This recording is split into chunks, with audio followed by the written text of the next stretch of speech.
I'm going to help people, help people, help people. That's the kind of investor or the partner that I'm looking for. Somebody who cares about people. Because if you don't, I don't need you, and you don't need me. This is what it's about. And you know that, and I've got a video from Bernie Sanders who had a Senate meeting hearing. Over 1,000 people a day die from preventable harm every day in America. I'm not talking about the rest of the world, just America. And he says this is a pandemic. And he said this 15 years ago. Martians landed. Yes. Wearing Prada suits. Yes. Drinking Henry's seltzer. Yes. Chewing juicy fruit. Yes, and? Your branding here. Yes, brand. Your message here. Yes, and? A verse about Yes. your product here. Yes. I'm Hersh Redmond. Yes, and? I'm a message therapist. Yes. And I have a podcast. Yes, brand. That's right, that's it. Yes. We'll help you fix the world. Yes. Or your bottom line. All right. Your bottom line. Get it. I get it. Welcome to the Yes Brand Podcast.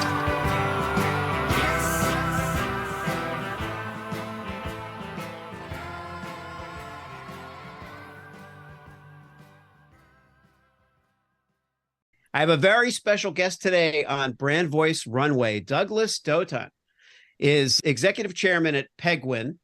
He's a Purple Button Challenge winner, but the accomplishments on his CV are vast, and also the subjects with which he's familiar and in which he is an expert are also pretty vast, ranging from aviation to healthcare and patient protection. And I think what the through line is in his career has been a desire to create a safer, more practical, and more reliable world. And I welcome him to the show. Douglas, thank you so much for coming on. Thank you, Hersh. I appreciate that. Well, it's great to have you. We talked a little bit in advance about, how many areas we could cover. But I think maybe the place to start is why you were in the Israeli Defense Forces, in the Air Force, Israeli Air Force. You've been in aviation. You've been in IT consulting and healthcare consulting, application development. There's a lot that you've taken on, but tell us what it was that spurred you into action, particularly with the healthcare skew.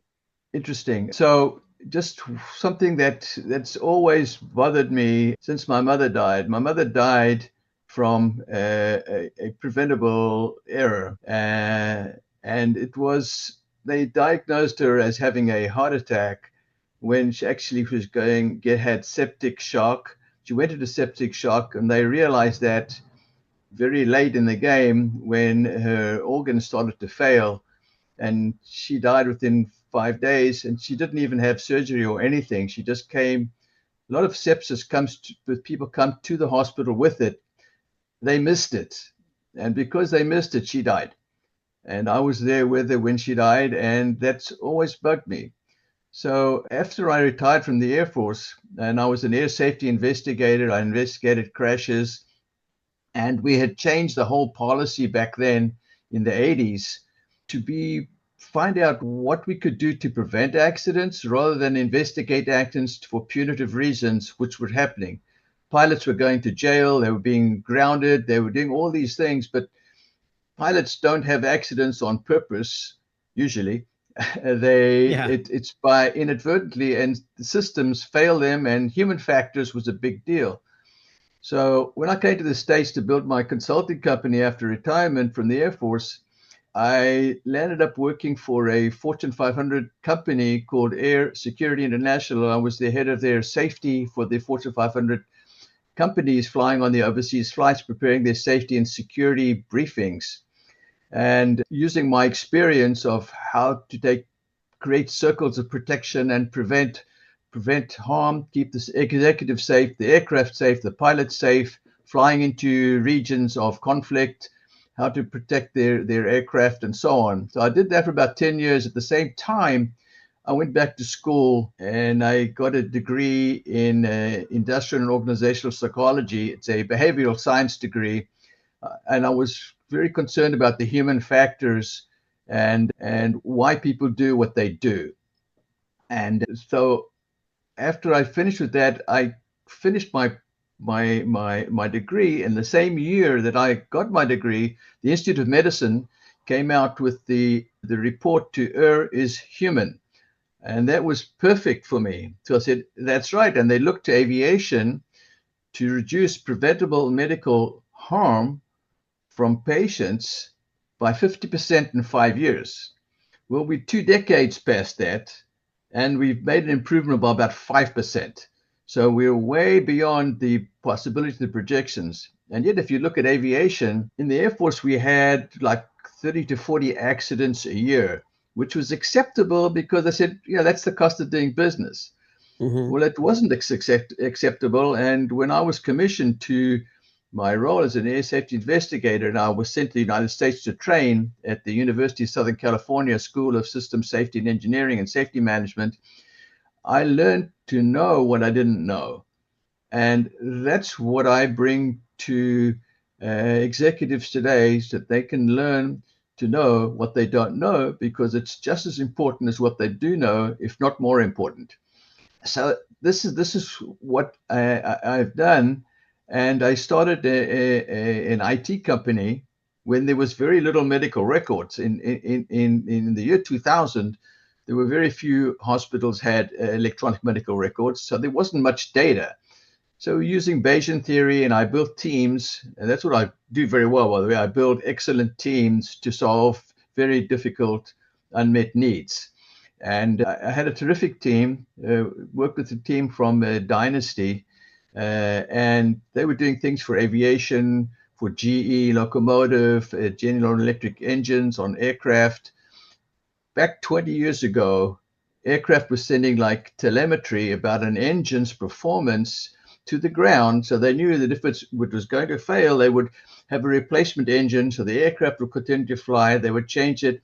So they knew all about it before it even landed, while it was flying. Healthcare could do the same thing, but it hasn't.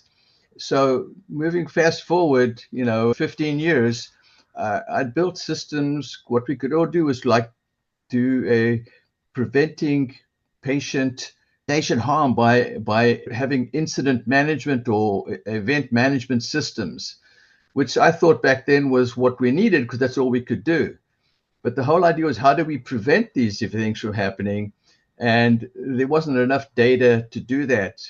But now we're talking about another pivot, and we have now big data, and we also have the advent of artificial intelligence. It's been around for a long time, but not like it is today. And I'm not talking about ChatGPT.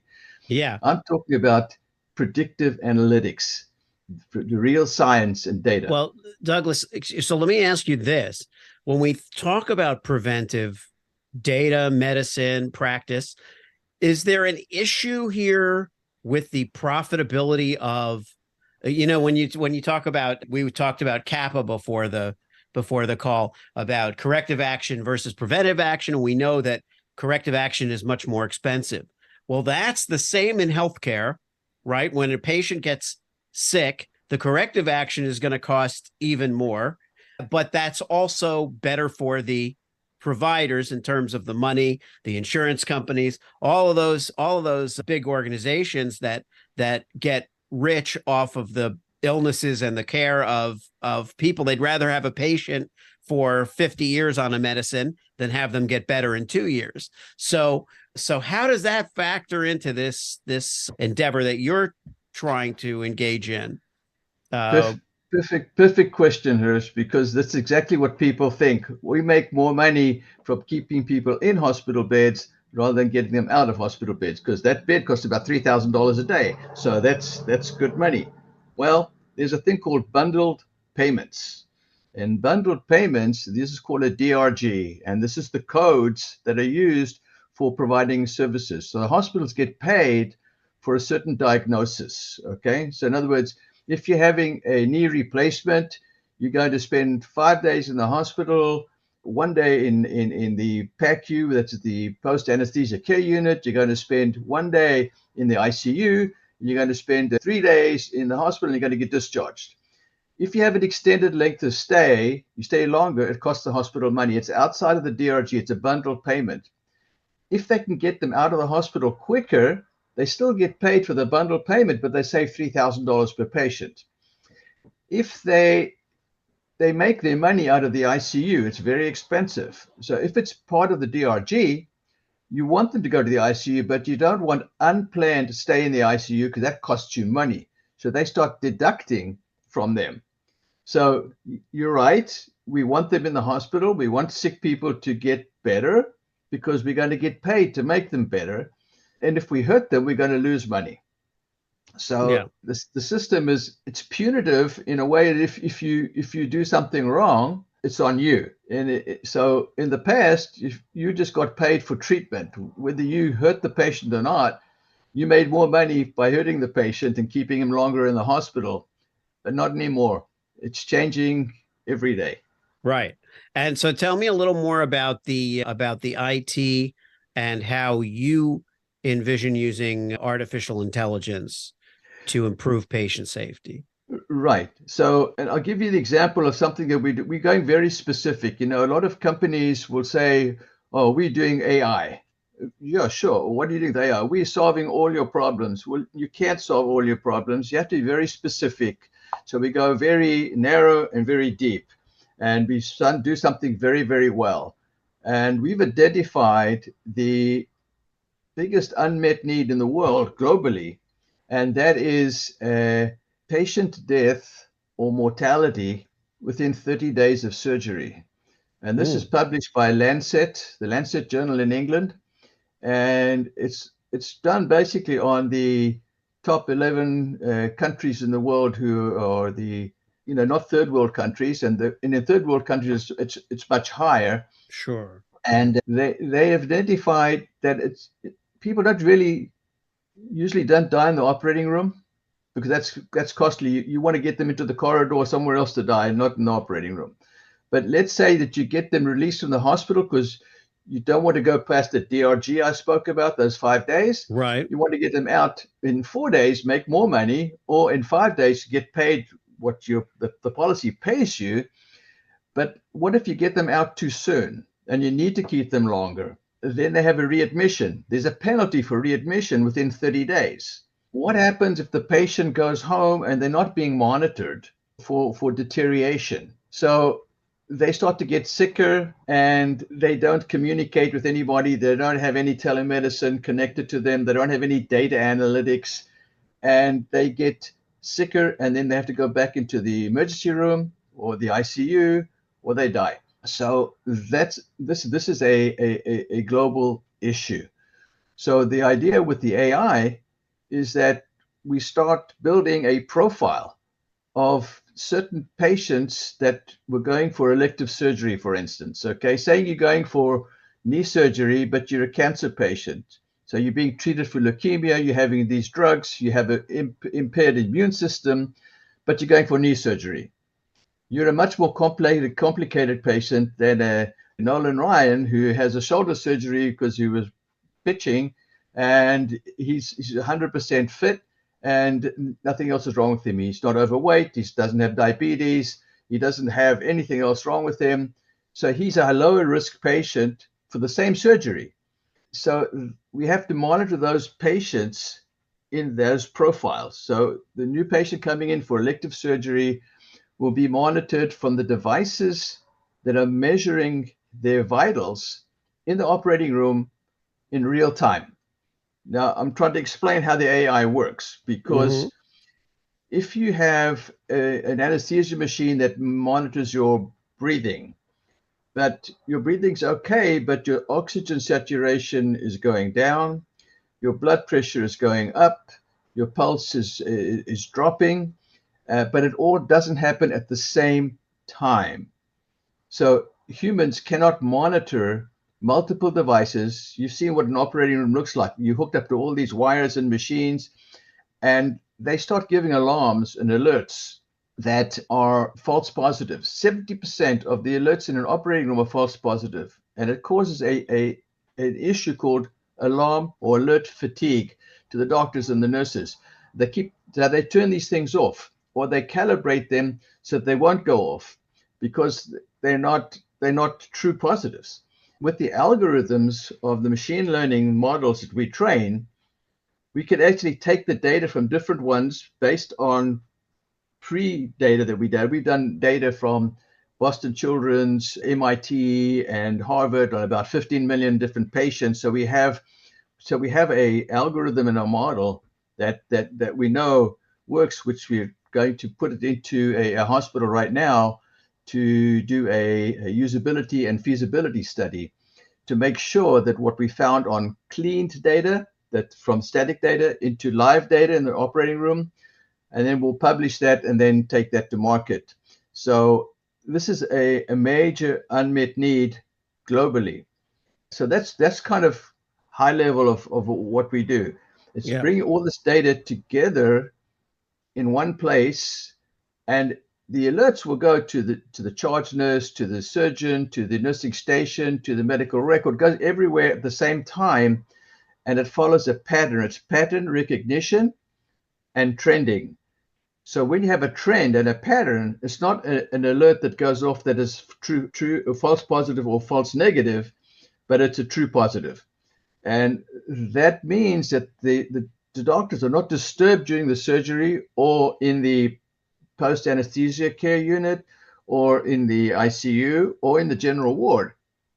And the idea is to take this into telemedicine when the patient goes home, to follow the patient at home with the monitoring devices so that they can say, oh, this patient is deteriorating, the doctor will intervene. And that is the holy grail. Can I intervene before the patient calls me? I will call the patient. That's where you want to go. That's okay, so thank you, Douglas. So I'm clear on this. So now the question is, in terms of progressing this capability, what is holding up the implementation, the formalization? What's keeping this project from advancing? I ask myself that question 24/7. Even when I'm sleeping, I wake up thinking about this because I cannot we need funding for this, not a lot, considering how much money we're going to save and how much money the hospitals are going to make. Everybody's going to make money out of this and save money. It's a win-win-win situation for everybody. And I can't get a commitment from anybody to put down the start money, which is $500,000. Mm-hmm. That's all we're looking for. When you see people spending millions, the company I just read that they got like $31 million for AI, and they're not solving any particular problem. And I'm saying either I'm doing something wrong or I'm not speaking to the right people. And I think I'm not speaking to the right people. And it's very unfortunate because, you've got very philanthropic people. There's like a lady in Dallas. She just gave MD Anderson $50 million because she believes in science and she's going to give away her entire fortune. But she gives it to nonprofits. She gives it to hospitals. Yeah. And we have to pay them to get their data. Right. So a lot of this does not make sense to me. I don't understand what it is that I need to do differently to get this message through. I don't think this is a very complicated idea. The process is not easy, but it's necessary. But it's it sounds to me like it's a communication issue where, like you pointed out, Douglas, you're either talking to the wrong person or you're saying it wrong. If you look at it that way, and that's where where we pick up with the brand voice conversation, because it really does matter. It matters that you're able to communicate it and you're able to communicate it to the right people. And with all of your acumen and accomplishments, it's still a challenge, which isn't surprising because, when you talk to famous filmmakers and they talk about going to Hollywood for money and going to investors for money, it doesn't matter if you're a new director or if you're Martin Scorsese, you have challenges raising money for films. So it's the same thing with, one would imagine, with research and with medicine. And I have talked to my share of scientists on my various podcasts, including this one. And I have yet to hear any of them say, oh, well, fortunately, money's no problem because we're doing something so important that everybody's just showering us with funding. It's always a challenge. It's always a problem. So let's start with, out of curiosity, who are you? Who are you going to? Who are the people that you are talking to? Great question, because we're in it's kind of like a no man's land, because we're early stage. All AI and machine learning is early stage. Everybody, there's nobody's late stage in this business. Right. So if company A is getting money for something, who are they getting it from? Well, if they don't have customers, that means there's no revenues. So people say, well, when am I going to get my money back? Well, that's very short-sighted vision, because they're going to make more money than they could even dream of if they got this to market. We know that 80% of startups fail. Most of them fail because they don't have money, not because they're no good. So we are not VC ready, because VCs are looking for an immediate projection on ROI. We will say when it happens, but they won't make money from us for at least a year and a half. We won't break even for a year and a half. We go to market, maybe 2 years. So that's the first hurdle. So now you go to angels. Well, angels won't, some depending on which ones, some of them may be able to afford the $3.5 million, $4 million that we need to commercialize, but many of them will only be small investors, so they have to have syndicates. So somebody needs to lead the syndicate. So you need a lead investor, and he will bring the others to him. This is the strategy that we know. The other option that I'm trying to do is to get family offices involved. Take a guy like Jim McIngvale, who's a Mattress Mac. He's philanthropical. He's a very generous man. He cares about people. You see how he treats his own workers, and he's made a lot of money. And he would do something like this. So hopefully I'll be able to speak to him in a couple of weeks. He's speaking at the Rotary Club. I'm a charter member of the Downtown Houston Rotary Club, and he's going to be speaking there. And I'm going to ask him. You know, if you don't ask, you don't get. And the other thing that we have is say, well, no, I already have. I'm trying to collect as many no's as I can get, because the more no's I have, the closer I am to yes. And Very behind true. you says yes, brand. I said yes. That's right. And so, and it's very frustrating. It's hard. I've committed my costs. It's not just financial costs. It's family, friends, life, money. Everything has gone into this, because I believe that when I have that last piece, I like to take this analogy of a puzzle, a jigsaw puzzle. Yeah. How do you build a jigsaw puzzle? You got a picture on the box, okay? And you got all these pieces, and you got the edges and you got the corners. So you build the frame. So once you build the frame, now you got to fill out the pieces. So we've got all the pieces except one. And I can't complete the picture without the last piece, correct? Right. The puzzle. And that's a financial partner. And I'm talking about a partner. I'm not talking about an investor that says, when am I going to get my money back? But I'm going to make money for you. I'm going to help people, help people, help people. That's the kind of investor or the partner that I'm looking for. Somebody who cares about people. Because if you don't, I don't need you, and you don't need me. This is what it's about. And you know that, and I've got a video from Bernie Sanders, who had a Senate meeting hearing. Over 1,000 people a day die from preventable harm every day in America. I'm not talking about the rest of the world, just America. And he says this is a pandemic. And he said this 15 years ago. And what? I still have that recording. I use it. And I said, so what? Just because he says it has to be addressed, we have to do something. So the Purple Button Award that we won from the Office of the National Coordinator for IT. Think of a small startup company that beat out the biggest universities and the biggest corporations in the world and won this award. We got a $50,000 prize, and the Office of the National Coordinator thought, with that we can go to market. That wasn't enough to pay my programmers. Yeah. So I needed money to go to market, and it's still available.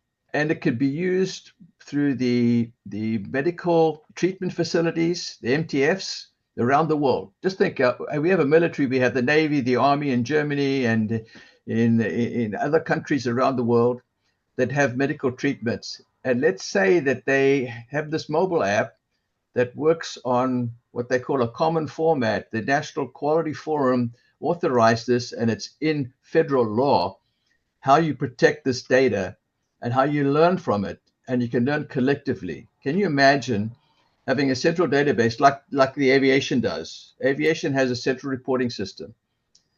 They're having this investigation right now at the FAA because they're having near misses. They're not waiting for the crash. They're going to do everything they can to prevent the crash. And one of the problems is this great resignation we talked about. Oh, yeah. So tell me about, Douglas, this event on October 5th. On October 5th, we were very, very fortunate to bring to the largest medical center in the world, in the Houston, Texas Medical Center, at the Health Museum, which is the only Smithsonian affiliated museum in the Museum District here in Houston. And we're bringing George Labovitz. George Labovitz and his brother Stan wrote the book called Back from the Brink. And he has a company called ODI, and that's Organizational Development International. And he talks about alignment and how if you're not aligned, you're misaligned, you'll have malfunctions and you'll have dysfunctions. So he's been here twice. He spoke to the American College of Healthcare Executives, and there's about 140 seats in the theater. It's like a real theater. And there's going to be a workshop for healthcare executives. And they're going to be given the tools that ODI developed. The first 10 people who have departments and managers, they will actually get this at a bonus. And they will run this data before the meeting. And then it will be shared within diagnostics. It's about diagnostics. It's not about surveys. It's by doing analytics through demographics, by department. And they will learn at no extra cost to them where the dysfunctions are so they can prevent malfunctions and become profitable and use the resources they have, because they have limited resources. Nurses are not coming back to work. One third of nurses will not come back to work. So we really have a shortage of about 440,000 nurses, maybe more. And you have to learn to use technology to augment and not stress that workforce that you have 3 shifts a day. And CEOs don't know what they don't know. They don't know why they resign. Suddenly they're resigning. It's too late once they've resigned. Right. And so, it's just to get a new nurse, the cost used to be about $40,000 to hire a new nurse, to get her on board, not about a salary, just the cost of integrating her. Now I believe it's gone up to about $60,000 cost for everyone that resigns. So if you're losing a third of your workforce, that's pretty expensive. How do you prevent that? And we have ways to do this diagnostically daily, and not through a survey, which is a snapshot in time, but it's almost like beat to beat data. It's every day the CEO can know, and people can communicate with the CEO through the software. It runs an AI diagnostic on the back end to do this. And this is what we'll be showing at this event. There'll be about 140 seats available in the theater, and it's going to be a first come, first served. It's a wonderful event. I think that, to my mind, I was talking with someone the other day, and it was about the financial markets and their role in trying to help people, avoid losing all of their money in the market and all of this other stuff. And everything she told me made perfect sense. But I said to her, the challenge that you face is not that you don't have valuable information and solutions, is that no one can understand the problem that you're laying out to them, especially in a world as crowded with information as possible. And she said, well, what I really want to do for these people is help their money outlive their lives, so that there's money for their families when they're gone. And I said that, and she said, here's all the information. And I said, I don't need all the information. I get it.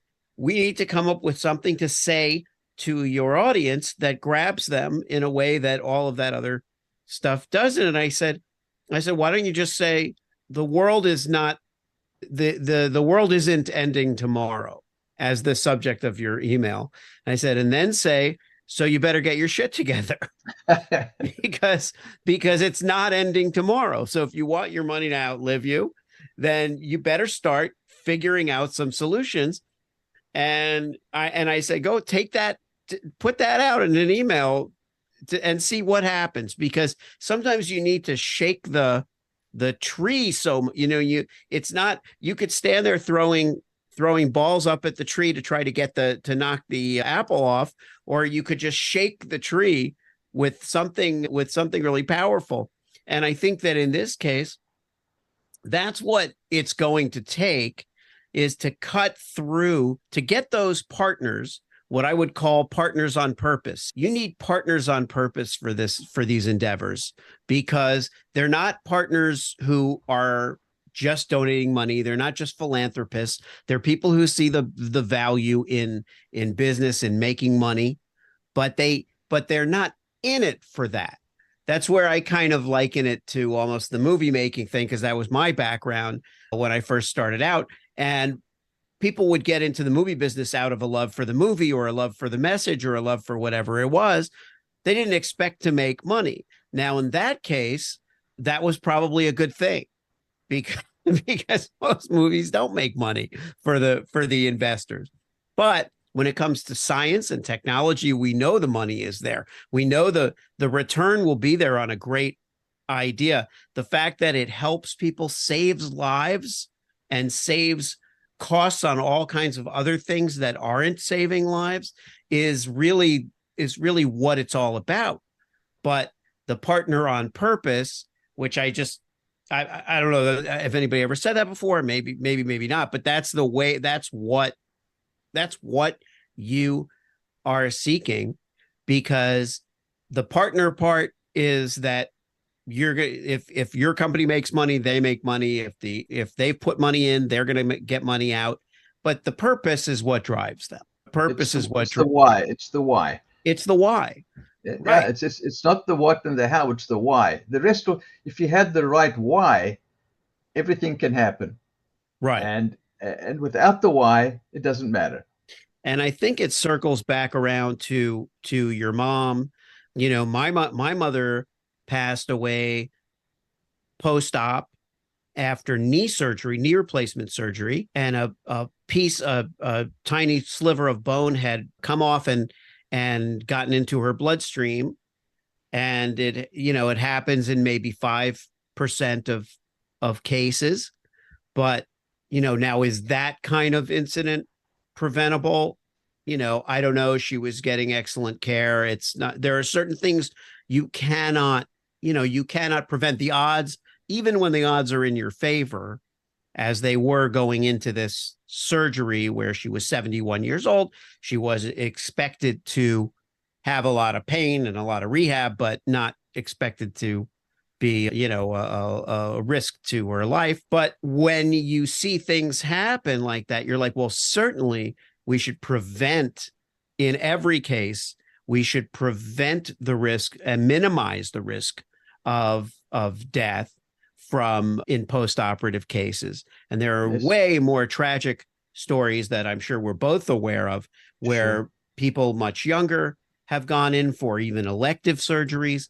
And, so the why is really a powerful one. Yeah. Look what happened to Joan Rivers. Yeah. I mean, and Yeah, there are so many examples, and I think now, as we were discussing before the call, and you got into it in some detail here, the FAA, we're living in a world that has all kinds of increasingly complicated moving pieces and increasingly fatigued personnel. If you look at our world as being run by like being an organization, I would say our personnel are fatigued by all kinds of stuff, and that's another area that I think we need to dedicate resources to wellness and self, and mental wellness, and all of that, by opening our eyes to the complexity of what we're creating around us. So, Right. But I think that to your purpose, I think that my hope would be that you can start distilling that message down to the why and the what, and not the how, because the how is obviously where the science and the complexity and all of that stuff is all necessary. You can't do it without the how, but the partner on purpose will care about the what and the why. If the what is we can do this, and the why is so we can prevent, patient death. I like what you've given. You've given me something really valuable today. Good. Hersh. On Purpose is wonderful. There's a foundation called the Louise Batts, BATZ Foundation in San Antonio, and Laura Townsend, and you may want to even interview her, because she's created this foundation when her mother, she went in for elective surgery and was dead the next morning. Yeah. And they told her to go home. Everything's going to be okay with your mother. It was like pain medication. They weren't monitoring her. They weren't watching her deteriorate. And by the time the nurse came back in the morning, she was dead. And I have a team that has built a movie. You're a movie maker, and I'll send you the trailer. Okay. So we try to get this funded. It's going to cost us about $60,000, and I don't think it's a lot for a movie with a team, sound people, producers, doctors, everything else. Just for the footage that's already been done, and probably another 60 to create new footage that's in there to bring it together as a movie, for a 1-hour movie about learning, not about telling sad stories, and there are a lot of sad stories, but how do we take preventive action? Back to my opening, CAPA. So not corrective action, preventive action, to make sure these tragic events never happen. And they're having this Saturday in San Antonio a bingo evening, trying to raise some money for other projects. This is going to be bigger than that. And hopefully we'll find a person who will be a partner on purpose, with purpose. And I think that's kind of what we're doing. Talk another partner, we're talking about the social determinants of health. You've heard of that, the social determinants of health, and equity. Yes. So the IHI created what they call the triple aim. Then they added, well, we need to take care of the doctors, their psychological safety. So we have the quadruple aim. And now we have the quintuple aim, which includes equity, as well as population health. Is a separate issue, because we have so many communities that are underserved, like the Native Americans, like the Hispanics, like the African Americans, and all these different communities that are not Caucasian have different kind of disparities in their treatment of health, and they cost the system a lot of money because they're not treated correctly in preventive action, and we have to do corrective action on these people. So that's my story for today, and I appreciate you allowing me to tell it, and hopefully people will learn, and we'll find those partners with purpose or on purpose. But that's going to make all the difference. People who care about people. If you liked the show, Yes, and it worked for you, yes, then subscribe and leave a yes, friend. 5-star review. Yes, friend. Tell all your friends. Yes, friend. Get your branding here. Yes, friend. Get your branding here. Yes, friend. Did I make it clear? Yes, friend. Get your branding on Yes. before they're gone.